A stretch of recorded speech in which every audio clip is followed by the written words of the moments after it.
ಅಮೆರಿಕಾದಲ್ಲಿ gun culture ದಿನದಿಂದ ದಿನಕ್ಕೆ ಭಯಾನಕ ರೂಪವನ್ನು ಪಡೆದುಕೊಳ್ತಾನೆ ಹೋಗ್ತಾ ಇದೆ. ಮಕ್ಕಳು ಯುವಕರು ಯಾವುದೇ ಭಯ ಇಲ್ಲದೆ ಗನ್ ಹಿಡಿದು ಕಂಡವರ ಮೇಲೆ ದಾಳಿ ನಡೆಸ್ತಾ ಇದ್ದಾರೆ.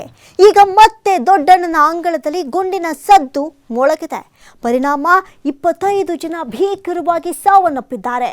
ಈ ಕುರಿತ ಒಂದು ವರದಿ ಎಲ್ಲಿದೆ ನೋಡಿ. ಯುದ್ಧೋನ್ಮಾದದ ದೇಶದಲ್ಲಿ ನೆತ್ತರ ಕೋಡಿ, ಆ ಗಂತುಕರ ಬಂದೂಕಿಗೆ 25 ಬಲಿ. ಅಮೆರಿಕದಲ್ಲಿ ಮತ್ತೆ ಗುಂಡಿನ ಸದ್ದು ಪ್ರತಿಧ್ವನಿಸಿದೆ. ಶಾಲೆಗಳಲ್ಲಿ, ಸೂಪರ್ ಮಾರ್ಕೆಟ್, ಚರ್ಚ್, ರಸ್ತೆ ಎಲ್ಲಿ ಬೇಕಾದಲ್ಲಿ ಹೆಣಗಳು ಬೀಳ್ತಾ ಇದೆ.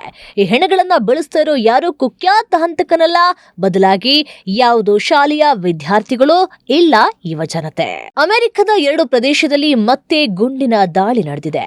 ಹೊಂಡುರಾಸ್ ಕರಾವಳಿ ಪ್ರದೇಶದಲ್ಲೇ 2 ಕಡೆ ಗುಂಡಿನ ದಾಳಿ ನಡೆದಿದ್ದು 6 ಪೊಲೀಸರು ಸೇರಿ 25ಕ್ಕೂ ಹೆಚ್ಚು ಅಮಾಯಕ ಜೀವಗಳು ಕೊನೆಯುಸಿರೆಳೆದಿದ್ದಾರೆ. ಉತ್ತರ ಹೊಂಡುರಾಸ್ನ ಟ್ರುಜೆಲ್ಲೋ ಪುರಸಭೆಯಲ್ಲಿರುವಂತಹ ಜಮೀನೊಂದರಲ್ಲಿ ಮೊದಲ ಗುಂಡಿನ ದಾಳಿ ನಡೆದಿದ್ದು, ಈ ಘಟನೆಯಲ್ಲಿ ಬಂದೂಕುದಾರಿ ನಡೆಸಿದಂತ ಶೂಟೌಟ್ನಲ್ಲಿ ಕನಿಷ್ಠ 19 ಜನರು ಬಲಿಯಾಗಿದ್ದಾರೆ. ಇನ್ನು 2ನೇ ಗುಂಡಿನ ದಾಳಿ ಗ್ವಾಟೆಮಾಲಾದ ಗಡಿಯ ಬಳಿಯ ಓಮಾವಾ ಪುರಸಭೆಯಲ್ಲಿ ನಡೆದಿದ್ದು, ಇಲ್ಲಿ ವಿಶೇಷ ಕಾರ್ಯಾಚರಣೆಯಲ್ಲಿ ತೊಡಗಿಸಿಕೊಂಡಿದ್ದ ಪೊಲೀಸ್ ಅಧಿಕಾರಿಗಳನ್ನ ಶಸ್ತ್ರಸಜ್ಜಿತ ದಾಳಿಕೋರರು ಗುರಿಯಾಗಿಸಿಕೊಂಡು ಶೂಟೌಟ್ ನಡೆಸಿದ್ದಾರೆ. ಈ ಘಟನೆಯಲ್ಲಿ 6 ಜನ ಸಾವನ್ನಪ್ಪಿದ್ದಾರೆ. ಅಮೆರಿಕದಲ್ಲಿ ಇದು ಕೇವಲ ಅಪರಾಧವಲ್ಲ, ಇದು ಸಮಾಜದ ವಿರುದ್ಧ ಸ್ವಪ್ರೇರಿತವಾಗಿ ನಡೆಸ್ತಾ ಇರುವ ಯುದ್ಧ.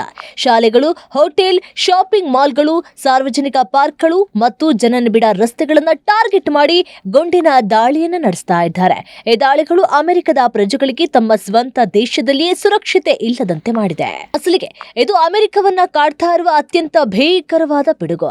ಇಲ್ಲಿನ ಗನ್ ಕಲ್ಚರ್, ಪ್ರಗತಿಪರ, ಜಾಗತಿಕ ಸೂಪರ್ ಪವರ್ ಅಂತ ಬೀಗುವ ಅಮೆರಿಕದ ಅಸಲಿ ಮುಖವಾಡ ಕಳಚಿ ಬಿದ್ದಿರುವುದು ಇದೇ ಗನ್ ಕಲ್ಚರ್ನಿಂದ.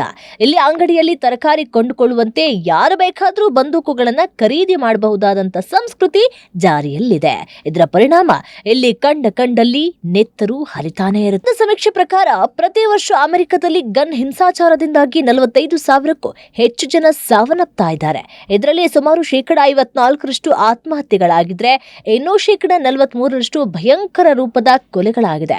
ಈಗ ವರದಿಯಾಗಿರುವ ಪ್ರಕರಣದ ಆಧಾರದಲ್ಲಿ ನೋಡೋದಾದ್ರೆ, ಇಲ್ಲಿ ಪ್ರತಿದಿನಕ್ಕೆ ಸರಾಸರಿ 120ಕ್ಕೂ ಹೆಚ್ಚು ಜೀವಗಳು ಇಲ್ಲಿ ಬಂದೂಕಿನ ಗನ್ ಪಾಯಿಂಟ್ಗೆ ಬಲಿಯಾಗ್ತಿದೆ. ಗನ್ ವೈಲೆನ್ಸ್ ಆರ್ಕೈವ್ ಪ್ರಕಾರ ವರ್ಷಕ್ಕೆ ಸರಾಸರಿ 600ಕ್ಕೂ ಹೆಚ್ಚು ಮಾಸ್ ಶೂಟಿಂಗ್ ಅಂದ್ರೆ ಗುಂಪಿನ ಮೇಲೆ ನಡೆಯುವಂತ ದಾಳಿ ಪ್ರಕರಣಗಳು ವರದಿಯಾಗ್ತಾ ಇದೆ.